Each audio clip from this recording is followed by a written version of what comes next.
Omuwandiisi eddagala erinawonya abasumba empalana n'obukyayi n'obulabe ebiri wakati waabwe wulira okuwalagana bawalula bannaabwe paka makooti nawulira emisango gya Kayanja ate mugiwuliramu Basennyonga ngiwuliramu Bakiganda eddagala ligenda kuvaawa erinawonya abasumba obulabe buno obuli wakati waabwe. Okusooka omusawo omutuufu takwata eddagala naliwo omulwadde nga tasoose kumanya obulwadde bwe. N'ekyo entero zaabwe nga zikyali awo abantu bonna beetaaga kumanya bulwadde ki, bulwadde bwa kika ki, tulyoke tulabe ate eddagala lyabwo. Bategeeza nti entalo z'abasumba n'abannaddiini nno lwakuba nti ebiwawo byerabirwa. Mbategeeza nti bano bakatuliki baprotestanti bajja wano nga bali mu ntalo nakati zinagwa era mukiraba bulungi eyo omusomesa nga mukatuliki n'oba yasinga Makerere mu basomesa tasobola kuvaayo abaprotestanti nibamukkiriza kubeera headmaster w'essomero lyabwe.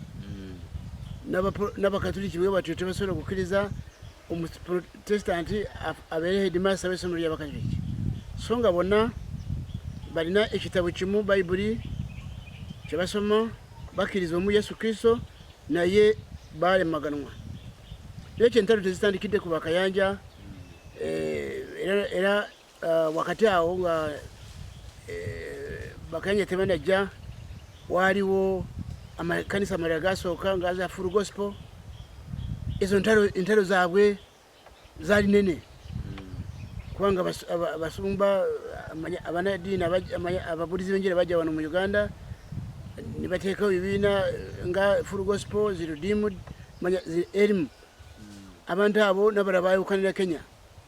Naye mbategeeza abatandisi ba Full Gospel waliwo Rezero omuzungu omu kubatandika Makerere Full Gospel. Mbategeeza nti bamujja Makerere n'emmundu ng'akomyewo Museveni bwajja mujjukire nti Mindi yali yabagoba naye bwe bakomawo babagoba bugobi Rezero bamugoba Makerere. N'olwekyo ebigambo bino by'entalo z'abasumba naye ne mu byalo bwe muli mwenyini mu byalo Wane Kasanda buli musumba ali ku lulwe n'ekibiina kye kyekiri mu mawanga gonna. Kati obulwadde butegeeza nti enjiri ya Yesu Kristo yennyini ku nsi teriko. Eno njiri abasumba n'amadiini ge basomesa si ya Katonda ne Yesu Kristo. Kyekitegeeza n'olwekyo eddagala temujja kulifuna mu makooti, temujja kulifuna mu kulwanagana, nedda teriyo eyo. Temujja kulifuna mu kwalagana buli muntu kubeera n'akabiina ke, nedda mulina kutunuulira kyemwandiise oba tuyite oba design ye kanisa eyasooka. Neeno eriwo, neeno kanisa eri mu nsi eri mu biwayi ne kanisa yasooka. Ezo kanisa za njawulo. Ekanisa yasooka omwali Petero, Pawulo, ba Yokaana n'abalala banaabwe.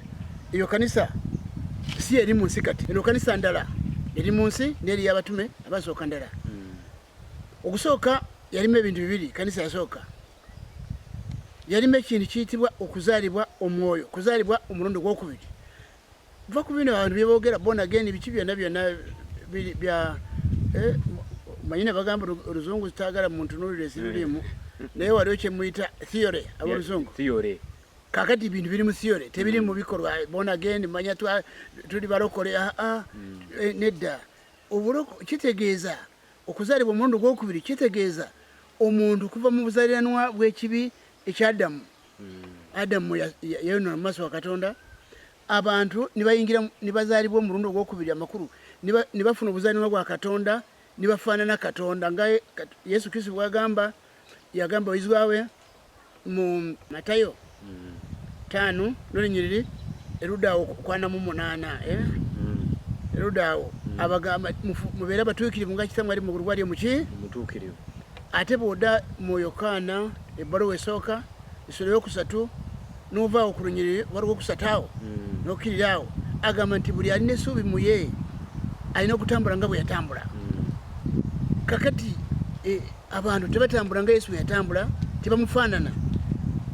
Abasumba banaddiini abali mu nsi kati tebafaanana Yesu Kristo, tebafaanana taata gwe tuyita kitaffe Katonda.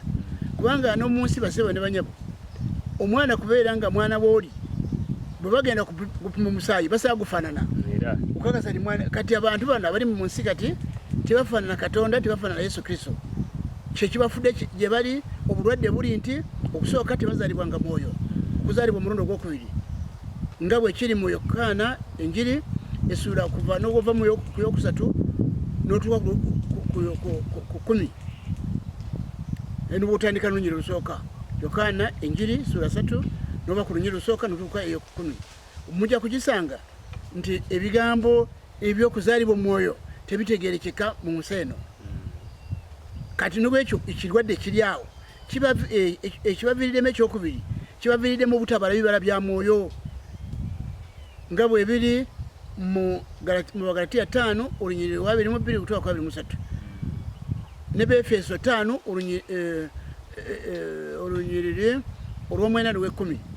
N'obwekyo tebabala bibala bya mwoyo, tebabala ebibala by'omusana kubanga tebazaalibwanga mwoyo. Kyeva mulaba obukyayi buli mu bo, entalo ziri mu bo, okwefaako kuli mu bo, bajudde obulwadde. N'olwekyo ekirwadde ekkanisa ye revival y'ekkanisa eyogerwako mu buwandiisi buno obwa William Gaston Baguma. Obuwandiisi bwe bujja n'enkyukakyuka y'ensi eby'omwoyo, bwe bujja ne revival y'ekkanisa. N'olwekyo ekkanisa erina kuddayo mu njiri ya Yesu Kristo yennyini yava mu ggulu, kubanga ebikolwa byabwe Bayibuli ebiyita bikolwa ya mubiri. Entalo ze mulaba nga bwe mulaba Kayanja, Senyonga, mulaba Serwadda, Bujingo, Bakiganda nga bwe mulaba, si be bokka naye mbategeeza bonna abasumba bonna mu Uganda abali ku byalo bonna, buli omu agamba ajja kunziba kw'abantu bange, ajja kuntwalako abantu bange. Kati kyekiribo kubanga enjiri ebuulibwa mu nsi kati si ya Yesu Kristo yennyini, eno njiri ndala. Ekyo mulina okukimanya. N'ekyo eddagala abantu kuddayo okutegeera Yesu Kristo buto. Amawanga gonna kusookera ku Uganda abantu bakuddayo okukkiriza Yesu Kristo buto, bamutegeere bamukkiriza batya, batambula naye batya. Kubanga omuntu kunaazibwako ebibi bye, mwoyo wa Katonda najja n'atuula mu ye. Ng'okubatiza kwa Yesu Kristo bwe kuli, abo ne bategeera okubatiza kwa mirundi ebiri, ne bategeera okubatiza kwa Yokaana okw'amazzi, ne bategeera n'okubatiza okwa Yesu Kristo okw'Omwoyo Mutukuvu n'omuliro, okuli Matayo essula 3 n'olunyiriri lw'11. Mutegeere okubatiza kwa mirundi ebiri. Abantu balowooza okubatiza kw'amazzi kwa Yokaana, naye ate okubatiza kwa Yesu Kristo Yokaana kwayogerako. Abakkiriza Yesu Kristo abali mu nsi tebakumanyi era tebakufunanga. Obuwandiisi buno bwe bukireeta musobole ekkanisa esobole kutandika mu Uganda nga yo yennyini. Kati obuzibu Setaani bwe yakyamya ekkanisa, bwe yakyamya abantu abakkiriza Yesu Kristo, ate yateekawo n'enatti enzibu nnyo okusumulula. Enatti ze yasiba abasumba be mulaba bonna balina ekibbo, buli omu alina ekibbo mu maaso ge kyasoloozamu sente. Yesu kyasalagiranga ekyo kibbo ensolooza y'esente eri mu madiini n'amakanisa. Yesu ziyagiragira, mujja kubitegeerera mu buwandiisi buno. Mutegeere okugaba Yesu Kristo kwe yalagira ekkanisa kwali kwa kufaanana kutya. Okugaba kuno kuli mu nsi kwebaga sente n'ebintu kutya, kuno kugaba kuli kw'abasumba kwe bayigiriza ne banaddiini, si kwa Yesu Kristo gw'endagaano empya, nedda. Okugaba bakutte ensi obujega, kubanga ensi abantu bali mu nsi tebamanyi byawandiikibwa, kiba nti abasumba n'abanaddiini bakutte ensi obujega. N'olwekyo ne babajjako sente, ne babanyagulula sente zonna ze balina, manya ne bakugamba nebogenda nabuli babategeeza nti bwogenda kugamba ne sente zolina zonna ne transport muweeyo, kaakati ne bakunyaga.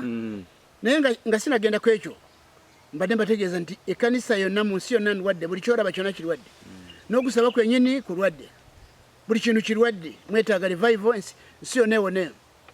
n'ekyo sebo ekizibu kiri nti obulwadde busaanidde bonna kusooka kutegerekeka eddagala niryoka lijja naye kati abantu baogera ku basumba leero bali bubi leero balwanagana naye obulwadde mutegedde obulwadde bwe balwadde enjiri ya Yesu Kristo yennyini yakyamizibwa mu nsi yonna si mu Uganda mwokka niyo ki revival yeetaagisa enkyukakyuka y'ensi y'ebyomwoyo yeetaagisa ekkanisa oba bakkiriza Yesu Kristo okuddayo ku musingi ogwasimibwa Yesu Kristo abatume basooka enjiri gye baweebwa nevaayo enjiri yaweebwa Pawulo nevaayo eyo njiri yalina kuwulibwa ku nsi amawanga gonna yeddagala erinawonya abasumba bano kati nonati ye sente Kayanja kumugamba nti ubeere n'okwagala ofugibwe etteeka lino ensomero etteeka lya Yesu Kristo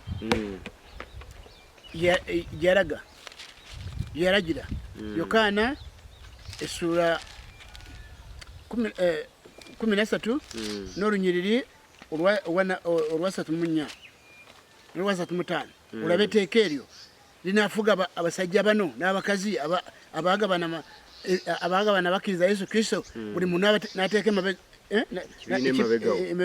emabega we soma etteeka eryo Yokaana 13 olunyiriri olwa 34 wagamba nti etteeka erijja mbawa nti mwagalanenga nga bwe nabaagalanga mmwe era nammwe mwagalanenga bonna kwe banaategereranga nga muli bayigirizwa bange bwe munaabanga n'okwagalana mwekka na mwekka basi kakati yo teeka mukimanyi basebo ne banyabo n'omunsi etteeka bwe libeerawo liba lya buwaze etteeka lino Yesu Kristo akwagalana bokka na bokka eryo teeka terifuga abantu bonna bakkiriza Yesu Kristo kati n'olwekyo kakati mulaba nti ekizibu nti abasumba bano boolaba bayingira mu ddiiru y'okufuna ssente kyeva mulaba teri ayinza okufugibwa teeka lino okwagala kwa Katonda tekusobola kubeera mu bo kubanga tebo bali balabye omwoyo kubanga omwoyo wa Katonda tali mu bo obumu tebusoboka obumu Matayo Yokaana 17 n'olunyiriri n'okuva ku 21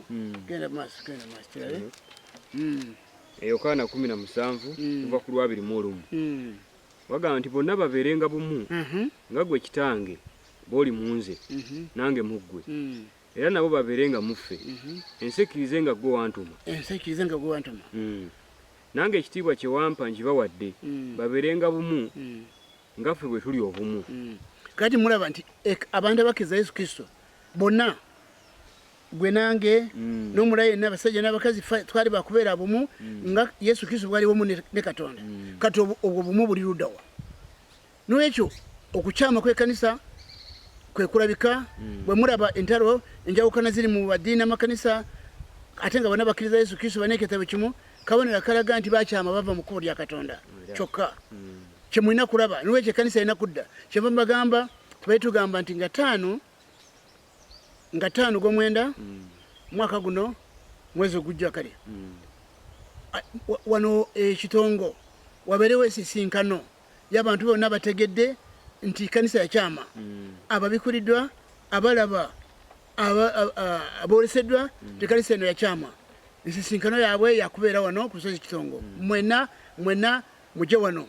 mujje wano mwena bategeddi ate vidiyo eno mugisindikira abalala bonna mu ggwanga lino Uganda abantu basobole kujja wabeere ensisinkano revival y'ekkanisa mu Uganda etandike naye ekintu kisibe ekkanisa ndwadde mu nsi yonna n'ekyo mulina kumanya nti obulwadde bwebwo nti ekkanisa yalwala kate terwadde kati bonna bwe mulaba basumba bantu bakkiriza enjiri ndala senjiri ya Yesu Kristo yennyini abasumba bo bennyini tebazaalibwanga mwoyo singa bazaalibwa mwoyo singa obulamu bwa Yesu Kristo buli mu bo mwoyo wa Katonda singa ali mu bo mwoyo mutukuvu tayinza kubeera mu bantu abatagalana tayinza kubeera mu bantu abatalina umutima gumu n'emmeeme akamwa kamu ogusalawo kumu okulowooza kumu n'ebigendererwa bimu mwoyo mutukuvu tasobola kubeera mu bantu abo n'ekyo waliwo omwoyo mulala oguli mu Basasalonike ekyokubiri sura 2 olunyiriri olusooka 12 lweguddukanya amadiini n'amakanisa gali mu nsi kati